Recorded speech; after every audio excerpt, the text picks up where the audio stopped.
Hello प्यारे बच्चों, मैं आपकी फ्रेंड, गाइडर, हेल्पर प्रीति ढूल। आज हम हमारी विज्ञान की कक्षा में अध्ययन 3 संश्लेषित रेशे एवं प्लास्टिक का टॉपिक प्लास्टिक को डिस्कस करेंगे। यह वीडियो हमारी इस चैप्टर की वीडियो नंबर 2 होगी। प्लास्टिक प्लास्टिक संश्लेषित रेशे की तरह प्लास्टिक भी एक बहुलक है, यानी कि जो संश्लेषित रेशे होते हैं, संश्लेषित रेशे कौन से होते हैं? वे रेशे जो मानव के द्वारा बनाए जाते हैं। ये रेशे कैसे होते हैं? बहुलक होते हैं, मतलब एक जैसी, एक या एक से ज्यादा बहुत सारी इकाइयों से मिलकर जब एक श्रृंखला बनती है उसे हम क्या कहते हैं? बहुलक कहते हैं।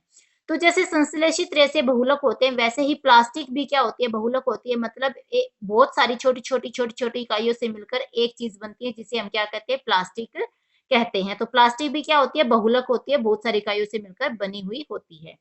सभी प्लास्टिकों में इकाइयों की व्यवस्था एक ही प्रकार की नहीं होती, और जो प्लास्टिक होती है इसमें डिफरेंस क्या होता है कि इसकी जो इकाइयां होती हैं वो एक ही प्रकार की नहीं होती, बल्कि डिफरेंट डिफरेंट होती हैं।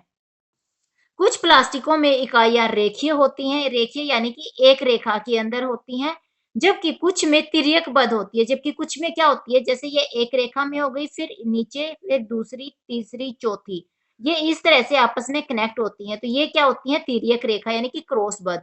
तो जो प्लास्टिक होती है वो एक रेखा में, यानी कि एक के बाद दूसरी, तीसरी, चौथी एक रेखा में भी हो सकती हैं, और तिर्यकबद्ध यानी कि एक दूसरे के साथ कनेक्ट, जिसे हम क्रॉसबद्ध कहते हैं, ऐसे भी प्लास्टिक हो सकती हैं।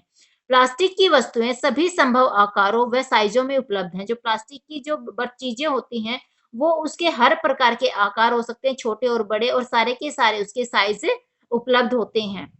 प्लास्टिक को आसानी से किसी भी सांचे में ढाला जा सकता है। प्लास्टिक क्या होती है? एक ऐसी चीज होती है जिसे किसी भी सांचे में बहुत ही आसानी से ढाला जा सकता है। कोई भी रूप, कोई भी आकृति इसको दी जा सकती है। प्लास्टिक का पुनः चक्रण हो सकता है, यानी कि प्लास्टिक को एक बार प्रयोग करने के बाद दोबारा से इसका प्रयोग के लायक बनाया जा सकता है, अर्थात पुनः दूसरे रूप में डाला जा सकता है। यानी कि एक बार प्लास्टिक के रूप में, मान लो इससे हमने क्या बनाया, इससे हम एक चेयर बनाई, चेयर को हम दोबारा से किसी दूसरी रूप में, यानी कि चेयर से हम कोई बर्तन बना सकते हैं। यानी कि एक बार प्रयोग करने के बाद दोबारा से किसी दूसरे रूप में इसको हम प्रयोग कर सकते हैं। किसको? प्लास्टिक को। तो प्लास्टिक कैसी होती है? जिसे एक बार यूज करने के बाद दूसरे रूप में ढाला जा सकता है, वो हमारी प्लास्टिक होती है। इसे रंगा या पिघलाया जा सकता है। प्लास्टिक को अलग अलग रंग दिए जा सकते हैं, या फिर इसको पिघलाया जा सकता है। इसे बेल कर चादरों में बदला जा सकता है। बेलन का प्रयोग करके इससे क्या बनाई जा सकती है? चादर रूपी चीजें बनाई जा सकती है, मतलब चादर बनाई जा सकती हैं। इसकी तारें बनाई जाती हैं। जो बिजली की तारें होती हैं वो किसके प्रयोग से बनाई जाती हैं? प्लास्टिक के प्रयोग से बनाई जा सकती हैं। पॉलीथीन पॉलीथीन यानी कि पॉली जमा में एथीन, जो पॉलीथीन होती है वो पॉली और एथीन से मिलकर बनती है, प्लास्टिक का ही एक उदाहरण है। और जो पॉलीथीन होती है वो प्लास्टिक का ही एक उदाहरण होती है। प्लास्टिक की वस्तुएं सरलतापूर्वक मोड़ी जा सकती है। प्लास्टिक की वस्तुएं जो होती हैं उनको सरलतापूर्वक मोड़ा जा सकता है। कुछ प्लास्टिक ऐसी भी होती है जिन्हें मोड़ते टाइम बल लगाने पर प्लास्टिक टूट जाती है। यानी कि प्लास्टिक की कुछ ऐसी वस्तुएं होती है जिन्हें सरलतापूर्वक मोड़ा जा सकता है, लेकिन कुछ ऐसी वस्तुएं भी होती हैं जब हम इन्हें मोड़ना चाहते हैं, तो बीच में से जब इसमें बल लगता है तो ये क्या हो जाती है? बीच में से टूट जाती हैं। तो कुछ को आसानी से मोड़ा जा सकता है, कुछ को आसानी से मोड़ा नहीं जा सकता। मोड़ते टाइम वो क्या हो जाती हैं? टूट जाती। प्लास्टिक की बोतल में गर्म पानी डालने पर वह विकृत हो जाती है। प्लास्टिक की बोतल में अगर हम गर्म पानी डालेंगे तो वो विकृत हो जाती है, मतलब वो बीच में से मुड़ जाती है। थर्मोप्लास्टिक थर्मोप्लास्टिक क्या होता है? प्लास्टिक जो गर्म करने पर आसानी से विकृत हो जाती है और सरलतापूर्वक मुड़ जाती है, उसे हम क्या कहते हैं? थर्मोप्लास्टिक कहते हैं। यानी कि ऐसी प्लास्टिक जिसके अंदर अगर हम गर्म पानी डालें तो ये आसानी से क्या हो जाती है? विकृत हो जाती है। इसका जो मतलब आकार होता है वो आकार बिगड़ जाता है, और ये सरलतापूर्वक मुड़ जाती है। इसको बीच में से या कहीं से भी मोड़ा जा सकता है। इसे क्या कहते हैं? हम थर्मोप्लास्टिक कहते हैं। थर्मोप्लास्टिक के उदाहरण जैसे पॉलीथीन, पीवीसी, ये क्या होते हैं? हमारे थर्मोप्लास्टिक के उदाहरण होते हैं। इन्हें सरलतापूर्वक मोड़ा जा सकता है, इनका रंग या इनका रूप बिगाड़ा जा सकता है। पॉलीथीन और पीवीसी के उपयोग से खिलौने, कंघियां और विभिन्न प्रकार के पात्र यानी कि बर्तन बनाए जाते हैं। किसके प्रयोग से? थर्मोप्लास्टिक के प्रयोग से। जो हमारी पॉलिथीन होती हैं और जो हमारी पीवीसी होती हैं, इनका यूज करके हम खिलौने बनाते हैं, कंघियां बनाते हैं और विभिन्न प्रकार के पात्र बनाते हैं, क्योंकि इन्हें आसानी से मोड़ा जा सकता है, आसानी से विकृत किया जा सकता है।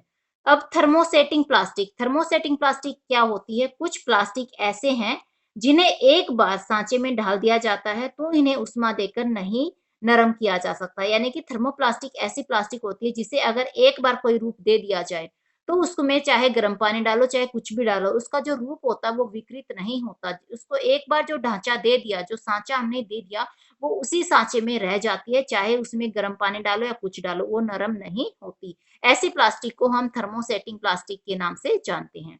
थर्मोसेटिंग प्लास्टिक के उदाहरण बेकेलाइट और मेलामाइन। ये क्या होते हैं? हमारे थर्मोसेटिंग प्लास्टिक के उदाहरण होते हैं। बेकेलाइट ऊष्मा और विद्युत का कुचालक है। बेकेलाइट क्या होती है? ऊष्मा और विद्युत का कुचालक होती है। कुचालक होने का मतलब क्या होता है? जो बेकेलाइट होती है वो ऊष्मा और विद्युत को अपने अंदर रखती हैं, उसको बाहर नहीं जाने देते, अंदर ही उसको सहन कर लेते हैं। जो चीज दूसरे को बाहर ना जाने दे उसको क्या कहते हैं? कुचालक कहते हैं। जो बेकेलाइट होती है वो ऊष्मा और विद्युत का क्या होती है? कुचालक होती है। यह बिजली के स्विच, विभिन्न बर्तनों के हत्थे बनाने में काम आता है। अब जैसे हम बिजली के स्विच बनाते हैं और बिजली के स्विच के अंदर क्या होती है? विद्युत होती है। क्योंकि जो बिजली के स्विच होते हैं किसके द्वारा बनाए जाते हैं? ये हमारे बेकेलाइट प्लास्टिक के द्वारा बनाए जाते हैं और ये कुचालक होते हैं। तो ये क्या होती है? जो विद्युत होती है उसको बाहर नहीं जाने देती, स्विच बोर्ड से बाहर नहीं जाने देती, जिसके कारण हमें करंट नहीं लगता। क्यों? क्योंकि ये कुचालक होते हैं, इसके सारे के सारे करंट को ये अंदर ही रखते हैं, बाहर जाने नहीं देते। अब जो हमारे बर्तन होते हैं, जो बर्तनों के हम हत्थे बनाते हैं, यानी पकड़ने का जो पीछे वाला जो हम डंडा बोलते हैं, जब वो डंडा बनाते हैं तो वो भी क्या होता है? बेकेलाइट प्लास्टिक का बनाया जाता है और ये विद्युत का कुचालक होता है, इसलिए क्या करता है? उसकी गर्मी को बाहर नहीं जाने देता, जिससे हमारे हाथ जलते नहीं हैं। तो यही कारण होता है कि जो स्विच होते हैं उनको हम बेकेलाइट प्लास्टिक से बनाते हैं और जो बर्तनों के हत्थे होते हैं उनको भी हम बेकेलाइट प्लास्टिक से बनाते हैं। मेलामाइन एक बहुउपयोगी पदार्थ है। जो मेलामाइन प्लास्टिक होती है, यह भी बहुत ज़्यादा उपयोगी पदार्थ होता है।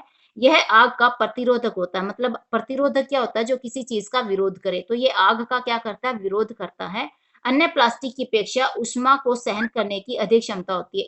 इस प्लास्टिक के अंदर इतनी क्षमता होती है जो दूसरी प्लास्टिक के अंदर नहीं होती। ये बहुत ज़्यादा ऊष्मा को अपने अंदर सहन कर लेता है, बाहर जाने नहीं देता। आग का ये क्या होता है? प्रतिरोधक होता है, उसका विरोध करता है, बाहर जाने नहीं देता।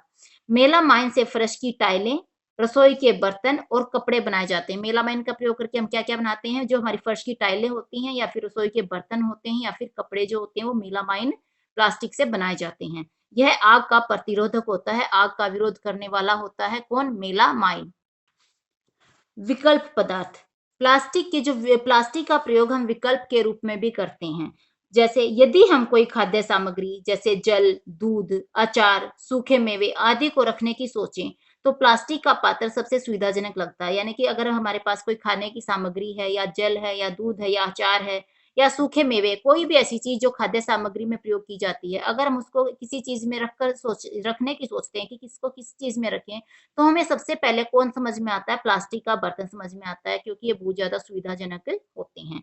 इसका कारण उनका हल्का भार। इसका क्या कारण होता है? क्योंकि वो बहुत ज्यादा हल्के होते हैं, उनका भार ज्यादा नहीं होता। कम कीमत, ये सस्ते भी होते हैं। अच्छा सामर्थ्य, ये अच्छे से अच्छे मतलब सामर्थ्य वाले होते हैं, ये भारी वजन को भी झेल जाते हैं और उपयोग में आसान होते हैं। यही कारण होता है कि हम जो प्लास्टिक के बर्तन हैं उसको ज्यादा यूज करते हैं। प्लास्टिक धातुओं की अपेक्षा हल्के होते हैं। दूसरी धातुएं जैसे लोहा हुआ, तांबा हुआ, वो क्या होती है? बहुत ज्यादा भारी होती हैं, लेकिन जो प्लास्टिक होती है वो धातुओं से क्या होते हैं? हल्के होते हैं। प्लास्टिक का उपयोग कारों में, वायुयान बनाने में और अंतरिक्ष यानों को बनाने में भी हम क्या करते हैं? प्लास्टिक का प्रयोग करते हैं। प्लास्टिक से चप्पलें भी बनाई जाती हैं। फर्नीचर और सजावट की जो दूसरी वस्तुएं होती है उनके प्रयोग में भी हम क्या करते हैं? प्लास्टिक का प्रयोग करते हैं जब उनको बनाते हैं। तो चप्पलें और जो फर्नीचर और सजावट की वस्तुएं जब हम बनाते हैं तो उसमें भी हम क्या करते हैं? प्लास्टिक का प्रयोग करते हैं। प्लास्टिक के गुण क्या-क्या होते हैं? प्लास्टिक अनभिक्रियाशील, यानी कि प्लास्टिक क्या होती है? दूसरी चीजों के साथ क्रिया नहीं करती। लोहे की वस्तुओं को जब नमी में, वायु में खुला छोड़ देते हैं तब उसमें जंग लग जाता है। मान लो हमारे पास कोई लोहे की चीज है और उसको हम क्या करें? नमी में यानी गीलेपन में खाली छोड़ दें या उसको हवा में खुला छोड़ दें तो उसमें क्या होता है? जंग लग जाता है। लेकिन अगर हम प्लास्टिक को नमी में या वायु में खुला छोड़ दे तो उस पे जंग नहीं लगता। क्यों? क्योंकि वो क्या है? ना वो वायु के साथ कोई क्रिया करता है, ना जल के साथ कोई क्रिया करता है। जैसी भी प्लास्टिक होती है वो वैसी ही बनी रहती है। इनको लंबे समय तक कोई हानि नहीं पहुंचती, यानी कि जो प्लास्टिक के जो बर्तन होते हैं उनको लंबे समय तक कोई हानि नहीं पहुंचती, जैसे के तैसे बने रहते हैं। इनका उपयोग बहुत से रसायनों सहित विभिन्न प्रकार के पदार्थों के संचयन हेतु होता है। जो प्लास्टिक का प्रयोग होता है उसमें हम बहुत सारे रसायनों को रखकर इसका प्रयोग करते हैं। क्यों? क्योंकि जो ये रसायन होते हैं वो प्लास्टिक के साथ किसी तरह की क्रिया नहीं करते। जब ये प्लास्टिक के साथ कोई क्रिया नहीं करते तो ये प्लास्टिक के बर्तन में सेफ रहते हैं। इसीलिए जब हमें उनका संचयन करना होता है, उनको रखना होता है, तो हम प्लास्टिक के बर्तनों का प्रयोग करते हैं। प्लास्टिक हल्का, प्रबल और चिरस्थायी। जो प्लास्टिक होता है वो हल्का होता है, प्रबल यानी बहुत ज्यादा मजबूत होता है, चिरस्थायी यानी लंबे समय तक चलने वाला होता है। प्लास्टिक बहुत हल्का, प्रबल, चिरस्थायी और विभिन्न आकारों और साइजों में ढाला जा सकता है। जो प्लास्टिक होता है वो बहुत हल्का भी होता है, मजबूत भी होता है, लंबे समय तक चलने वाला भी होता है और इसके जो आकार होते हैं, जो साइज होते हैं, वो छोटे से बड़े कोई भी साइज का ये हो सकता है। अतः यह विभिन्न उद्देश्यों हेतु उपयोग में लाया जाता है। इसका प्रयोग हम अलग अलग उद्देश्यों के लिए कर सकते हैं। मतलब अलग अलग उद्देश्यों को पूर्ण करने में जो प्लास्टिक होता है वो सामर्थ्यवादी होता है, उसमें सामर्थ्य होता है कि अलग अलग उद्देश्यों को वो पूरा कर सकता है। प्लास्टिक सामान्यतः धातुओं की अपेक्षा सस्ते होते हैं। जो प्लास्टिक के जो बर्तन होते हैं, प्लास्टिक जो होती है वो दूसरी धातुओं की अपेक्षा क्या होते हैं? सस्ते होते हैं। ये उद्योगों और घरेलू कार्यों में व्यापक रूप से प्रयोग किए जाते हैं। यानी कि इनका प्रयोग उद्योगों में भी किया किया जाता है और जो घरेलू कार्य होते हैं उनमें भी हम प्लास्टिक का प्रयोग करते हैं। प्लास्टिक कुचालक। प्लास्टिक क्या होती है? कुचालक होती है, विद्युत की कुचालक होती है, ऊष्मा की कुचालक होती है। यानी विद्युत को और ऊष्मा को अपने से बाहर गुजरने नहीं देती, इसीलिए हम क्या कहते हैं? प्लास्टिक को विद्युत का कुचालक कहते हैं। प्लास्टिक ऊष्मा और विद्युत की कुचालक होती है, इसलिए बिजली की तार प्लास्टिक से ढके रहते हैं। क्योंकि ये क्या होती है? विद्युत की कुचालक होती है, इसलिए जब हम तार बनाते हैं तो उन तारों के ऊपर एक कवर चढ़ाते हैं। ये जो कवर होता है ये प्लास्टिक का बना होता है। इस कवर में से बिजली बाहर नहीं निकलती क्योंकि ये उसकी कुचालक होती है। खाना बनाने वाले पात्रों के हत्थे प्लास्टिक के बने होते हैं। यही कारण होता है कि जिन बर्तनों में हम खाना बनाते हैं उसके जो हत्थे होते हैं ये किसके बने होते हैं? प्लास्टिक के बने होते हैं, क्योंकि ये ऊष्मा को बाहर निकलने नहीं देते और ये गर्म नहीं होता, जिससे हमारा हाथ नहीं जलता। प्लास्टिक के उपयोग। प्लास्टिक के उपयोग क्या-क्या होते हैं? प्लास्टिक का स्वास्थ्य देखभाल उद्योग में व्यापक उपयोग होता है, यानी कि जहाँ पे स्वास्थ्य संबंधित चीजें बनती हैं वहां पे प्लास्टिक का उपयोग काफी होता है। दवा की गोलियों, टीकियों को पैक करने हेतु घावों के सीने हुए धागे, यानी कि जब घावों को सीने के लिए जो हम धागे बनाते हैं वो प्लास्टिक के बने होते हैं। जो हमारी टीकियों को पैक करने के लिए जो कवर बनाते हैं वो भी प्लास्टिक के बने होते हैं। जो सिरिंज इंजेक्शन लगाने के लिए जो सिरिंज बनाई जाती है वो भी प्लास्टिक की होती है। चिकित्सकों के दस्ताने, जो वे दस्ताने पहनते हैं, डॉक्टर जो दस्ताने यूज करते हैं वो भी प्लास्टिक के बने होते हैं। और विभिन्न प्रकार के चिकित्सा यंत्र, यानी कि जो चिकित्सा में यंत्र यूज किए जाते हैं वो भी क्या होते हैं? प्लास्टिक से बने हुए होते हैं। माइक्रोवेव ओवन में भोजन पकाने हेतु विशिष्ट प्लास्टिक पात्र उपयोग किए जाते हैं। जो हमारा माइक्रोवेव होता है, ओवन होता है, उसमें जब हम भोजन बनाते हैं तो भोजन बनाने के लिए जो बर्तन प्रयोग किए जाते हैं वो विशिष्ट प्लास्टिक के बने हुए होते हैं। माइक्रोवेव ओवन में ऊष्मा खाद्य पदार्थ को पका देती है, परंतु प्लास्टिक पात्र को प्रभावित नहीं करती। और जो माइक्रोवेव होते हैं वो क्या करते हैं? उन बर्तनों में हमारा जो भोजन होता है उसको तो पका देते हैं, लेकिन जो वो हमारी प्लास्टिक होती है उसपे किसी तरह का प्रभाव नहीं पड़ता। क्यों नहीं पड़ता? क्योंकि वो विशेष प्लास्टिक से बनी हुई होती है, इसलिए ज्यों की त्यों बनी रहती है। टेफ्लॉन एक विशिष्ट प्लास्टिक है। टेफ्लॉन क्या होता है? एक विशिष्ट प्लास्टिक होती है जिस पर तेल और जल चिपकता नहीं है। ये इस तरह का होता है कि इसके ऊपर ना तेल चिपकता है और ना ही जल चिपकता है। यह भोजन पकाने के पात्रों पर न चिपकने वाली परत लगाने के काम आता है। इसीलिए हम क्या करते हैं? जो टेफ्लॉन का प्रयोग करते हैं उन बर्तनों पे करते हैं जिनके अंदर हमें क्या बनाना होता है? भोजन बनाना होता है। इसके अंदर हम क्या करते हैं? इसकी परत चढ़ा देते हैं ताकि ना तो इसके ऊपर जल चिपके और ना ही तेल चिपके। इसलिए क्या करते हैं? टेफ्लॉन की जो प्लास्टिक होती है उसका प्रयोग करते हैं हम भोजन बनाने वाले बर्तनों को बनाते समय। संश्लेषित रेशे आसानी से आग पकड़ लेते हैं। संश्लेषित यानी जो मनुष्यों के द्वारा बनाए जाते हैं वो रेशे वो क्या करते हैं? आसानी से आग पकड़ लेते हैं। परंतु आग बुझाने वाले कर्मचारियों के परिधानों पर मेलामाइन प्लास्टिक की परत चढ़ाई जाती है। लेकिन फिर भी जो हमारे कर्मचारी होते हैं, जो आग कहीं पे आग लग जाती है तो उस आग को बुझाने वाले जो कर्मचारी होते हैं उनके जो परिधान होते हैं, उनके जो कपड़े होते हैं, उनको भी हम क्या करते हैं? जो मेलामाइन नामक जो हमारी प्लास्टिक होती है उसके परत हम उनके कपड़ों के ऊपर चढ़ाते हैं। क्यों? यह आग नहीं पड़ती। क्यों चढ़ाते हैं हम मेलामाइन प्लास्टिक की परत उनके कपड़ों के ऊपर? क्योंकि जो मेलामाइन प्लास्टिक होती है वो क्या करती है? वो कभी भी आग नहीं पकड़ती। इसीलिए इन कर्मचारियों के परिधानों पर हम कौन-सी परत चढ़ाते हैं? मेलामाइन प्लास्टिक की परत चढ़ाते हैं। प्लास्टिक और पर्यावरण में क्या संबंध है? वे पदार्थ जो प्राकृतिक प्रक्रिया यानी कि प्रकृति के द्वारा जो प्रक्रिया होती है, जीवाणुओं द्वारा अपघटन यानी कि जो जीवाणु हमारे होते हैं जो कि प्राकृतिक होते हैं, वो क्या करते हैं, अपघटन करते हैं। किनका? पदार्थों का। तो जो वे पदार्थ जो जीवाणुओं के द्वारा जिनका अपघटन होता है, उनको हम क्या कहते हैं? निम्नीकरण पदार्थ कहते हैं। यानी कि जैसे सब्जियों के छिलके या पेड़ पौधों के पत्ते या लकड़ी या जीव जंतुओं का अपघटन। यानी कि जब ये सब्जियों के छिलके हम गिरा देते हैं, पेड़ पौधे के पत्ते टूट के गिर जाते हैं, लकड़ियां गिर जाती हैं या जीव जंतु मर जाते हैं, तो ये जो जीवाणु होते हैं वो क्या करते हैं? इनका अपघटन कर देते हैं। और इस अपघटन को हम क्या कहते हैं? जैव निम्नीकरण पदार्थ कहते हैं। वे पदार्थ जो प्राकृतिक प्रक्रिया से सरलता से विघटित नहीं होते, उन्हें हम अजैव निम्नीकरण पदार्थ कहते हैं।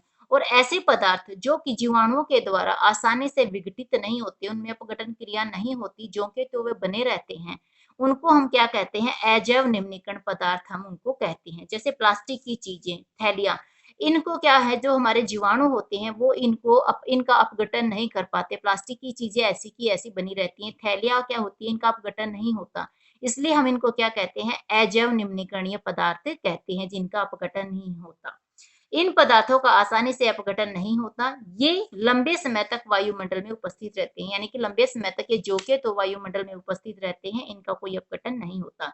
जलते समय विषैली गैस उत्पन्न करते हैं। और अगर इन पदार्थों को यानी कि प्लास्टिक की चीजों को और जो थैलियां होती है, इनको अगर हम जलाने लगे, तो जलाते टाइम इनमें से क्या होती है? विषैली गैस उत्पन्न होती है, पर्यावरण प्रदूषण करते हैं। और ये गैस क्या करती है? पर्यावरण को प्रदूषित करते हैं, पर्यावरण को खराब कर देते हैं। पर्यावरण को सुरक्षित रखने के लिए हमारे कर्तव्य है। अब हमारे कुछ कर्तव्य बनते हैं कि हम हमारा जो पर्यावरण है उसको सुरक्षित रखें। तो उसको सुरक्षित रखने के लिए हमारे क्या क्या कर्तव्य हैं? हमें 5R सिद्धांत को अपनाना चाहिए। यानी कि हमें क्या करना है? 5R सिद्धांत को अपनाना है। 5R सिद्धांत क्या होते हैं?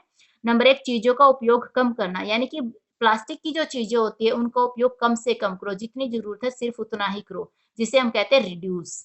पुनः उपयोग कीजिए। एक बार जिस चीज का हम प्रयोग कर लेते हैं उसका दोबारा से उपयोग हमें करना चाहिए, उसे कहते हैं रीयूज। मान लो जैसे कि बाल्टी है और वो टूट जाती है, तो टूटने के बाद हमें उसको गमले की तरह प्रयोग कर लेना चाहिए। इसे कहते हैं किसी चीज का दोबारा से प्रयोग करना। पुनः चक्रित कीजिए, यानी कि रिसाइकल करना। अगर हमारे पास कोई चीज है वो खराब हो गई है, तो हमें उसे क्या है? दूसरों को दे देना चाहिए ताकि वो उसका यूज कर सके, या फिर फैक्ट्री में उसको पहुंचा देना चाहिए ताकि फैक्ट्री में उसका प्रयोग करके कोई दूसरी चीज बनाई जा सके। उसे कहते हैं चीजों को रिसाइकल करना या फिर चीजों को पुनः चक्रित करना। पुनः प्राप्त करना, ऐसा करके हम क्या कर सकते हैं? जो हमारी चीज एक बार जो हमने एक बार प्रयोग की, वो चीज खराब हो गई, फिर अगर हम उसको दोबारा से रिसाइकल करते हैं तो हमें क्या होती है? एक नई चीज हमें मिल जाती है। इसे हम क्या कहते हैं? पुनः प्राप्त करना, यानी कि रिकवर करना। फालतू उपयोग न करना, जितना हो सके हमें प्लास्टिक का प्रयोग नहीं करना, कम से कम प्रयोग करना है। फालतू प्लास्टिक का प्रयोग हमें नहीं करना, मतलब जरूरत से ज्यादा हमें प्लास्टिक का प्रयोग नहीं करना। इसे हम क्या कहते हैं? रिफ्यूज। यानी कि हमें प्लास्टिक को लगभग रिफ्यूज कर देना चाहिए। प्लास्टिक की थैलियां सड़क पर या जलाशयों में ना फेंके। जो प्लास्टिक की थैलियां होती है उनको हमें सड़क पर या फिर जलाशयों में नहीं फेंकना चाहिए, क्योंकि जो गाय वगैरह हैं, कुत्ते वगैरह हैं, वो इनको खा लेते हैं और खाने से वो क्या होंगे? बीमार हो जाएंगे। इसलिए हमें इन्हें इधर उधर नहीं फेंकना चाहिए। खरीदारी के लिए जाते समय कपड़े या जूट का थैला लेकर जाए। अगर हम कहीं पे खरीदारी के लिए जाते हैं, शॉपिंग के लिए जाते हैं, तो हमें क्या करना चाहिए? घर से ही कपड़े का या फिर जूट का थैला लेके जाना चाहिए। वहां से मार्केट से हमें थैलियां वगैरह नहीं खरीदनी चाहिए। कम से कम थैलियों का प्रयोग हमें करना चाहिए। प्लास्टिक के पदार्थों का कम से कम उपयोग, जितना हो सके हमें प्लास्टिक के पदार्थों का उपयोग करने से बचना है। तो आज ये वीडियो यहीं पे खत्म होती है और हमारा चैप्टर का ये हिस्सा भी यहाँ पे खत्म होता है। अगर आपको हमारी वीडियो अच्छी लगे तो लाइक शेयर और सब्सक्राइब करना मत भूलिएगा। Thank you.